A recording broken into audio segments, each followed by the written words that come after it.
Hello everyone, this is HeroesPath here, or CIA boy on DeviantArt. Nowadays I still go by HeroesPath, I kind of prefer that name. But today is kind of more of a tutorial that was asked of for, oh god, I hope I do not butcher your name, Favres Animation? If I butchered your name, I apologize. I'm not really good at pronouncing most usernames. Um, This was more on how to set up your OBS if you're either new to it or how to set it up for, if you're good at it, for like live streams. So first things first, I'm sure you can tell by the really weird format here, it says Pizza Sim. This is actually one of the many options of OBS I use to record some of the games that I do. Pizza Sim being like a full screen blowout so you can see the FNAF Pizza Sim in all of its glory rather than cutting it short. So for the sake of, I'll just show you how I usually do that. So say like you're gonna make a new screen, you're gonna name it whatever scene you want to, and it's gonna come up with blank. All of your sources are gonna be left blank, unlike how you see here. And when you go to add sources, you're going to have a wide, and I mean wide, range of displays to choose from. Usually when you're just doing something basic like this, when I do my live streams, I usually keep it on display so everyone can see what is all on the computer, but you are allowed to use window capture.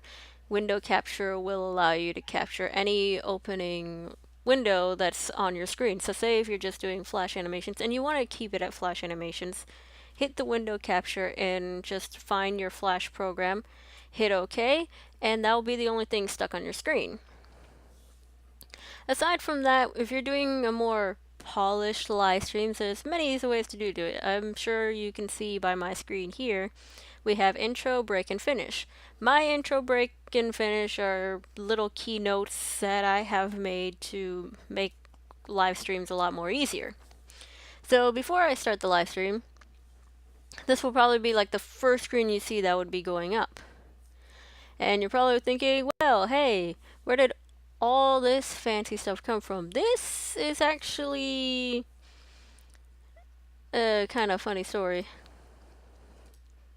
So the background itself is already a formatted video that I've made before. And I can actually pull up the original video here. You're not going to see it, of course, but I will switch to the pizza sim just so you can see that I do have this nearby so I can use it. If I can remember where I keep putting my stuff. Do do do. Do do do do do do do do.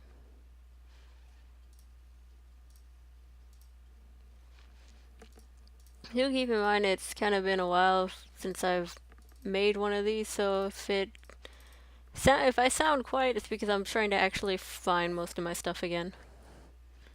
Alright, I found it. So, in this file here, I have all my OBS. Yes, it's a lovely file name. I have most of the icons that I use.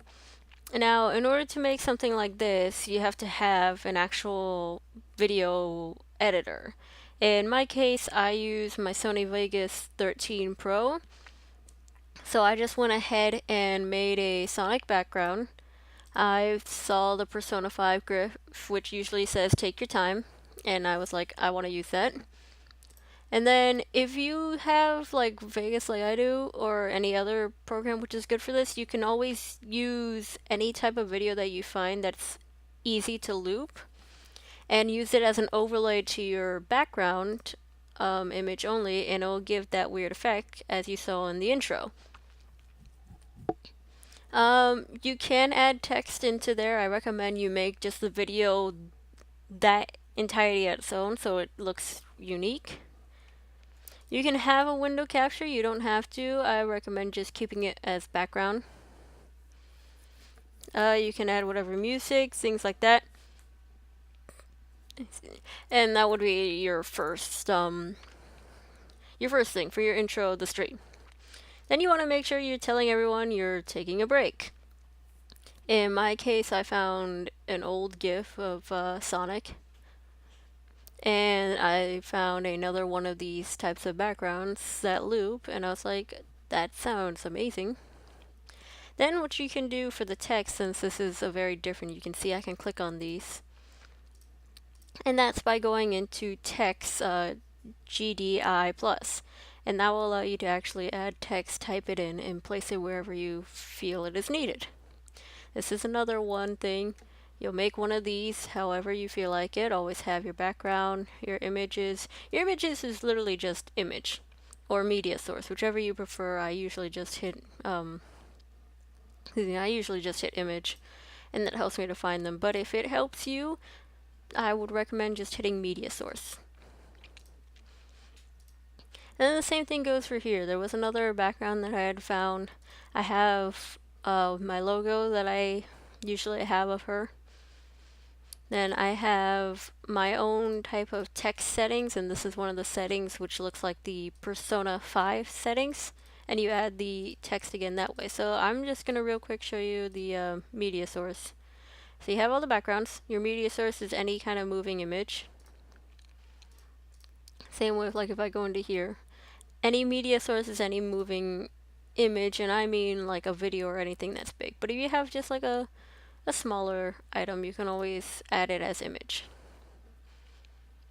So, probably thinking, well, how would I show this to the people without having to click on everything? Because that will eat up your time. And the way you do that, so let's go back to full screen. You can close this because we no longer need most of these. You're going to go into your settings. And from your settings, you're going to be given this super scary screen. It's actually not all that difficult. So first thing you're going to want to do is say you're going to be doing YouTube. You're always going to make sure you have that stream key for your YouTubers. So let's open up mine. I'll use me as an example. It's probably the easiest thing to follow right now. If anyone can tell, I love Mario and Sonic, so if you keep hearing the Mario tutorial, it's a great help. Cursed video. Yeah, about half of the things that are showing up on here. I want to watch this later. Let's keep that open. Let's see.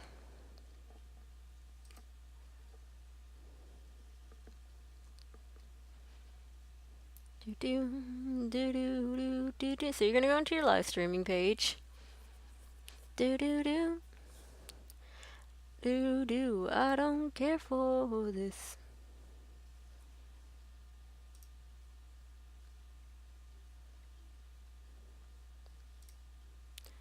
So you can see this 89 UAV is the same one that they give you here. Everyone's individual will always be different. But if you're going to do YouTube, always make sure it's set to YouTube/YouTube Gaming. You're going to keep it on your primary ingest, and you're going to copy the stream key and place it into here. Once that is set up, then it will set you up with a live URL code. You can always change these however you feel like it. Don't touch these. Please do not. You can add cards. I haven't really done those, so I can't explain that to you, but you can put cards if you so wish. I just usually change the thumbnail. I feel like that works out a lot best. The same applies if you use it for anything else. You always want to get that code. So if you're going to do Twitch, you click on Twist and you get those codes, and etc., etc. I didn't really touch anything in here. You can if you want, but I suggest to keep it as is. Audio, you want to make sure this is linked up with everything that you do use. Video, you don't have to change it. It should keep you at like 920, 1080, and that's like the best quality you can use. What we're on about with the things that I showed you, the intro, the break, and the finish, are connected to your hotkeys. So what you're going to want to do is you're going to want to find your switch to scenes for each and individual one. As you can see, there are shift keys that we have here. So let's start with break. Break, I have it at shift 2. So when I hit shift 2 on my keyboard, it will switch to that without having me to click on it and waste some time. Same with finish. You're going to make sure that switch to scene is on another key code, the intro is on another key code, and whatever you use it for. In this case, this one was set to speed paint. I can't actually access it right now, but you get the idea. You keep it where it's at. Same with this priorities in the advanced. Leave everything as is, how you receive it. If you like the way that I have it positioned, you're more than welcome to do that. I'm going to hit cancel, so it doesn't mess with any of the options that I have. Now, you can add overlays. That's same with adding in an image. You can add in your webcam, which I showed in my previous one. You can add actually a border around your webcam as well. It's the same way. You just grab your image, make sure it's a full square, circle, whichever way you feel like trying to fix your webcam to, and you'll put it on whichever layer you so desire. It's pretty basic. I would recommend keeping your transitions to a fade. It gives it a more natural look than just cutting, because it kind of just cuts you off too fast. But if you have any other questions on how to use OBS, I'm more than willing to try to answer them as best as possible. If you need any other type of tutorials, go ahead and hit me up in the comments and I will do my very best to do tutorials. But otherwise than that, I'll see you guys within the next video. I hope this helps, and goodbye.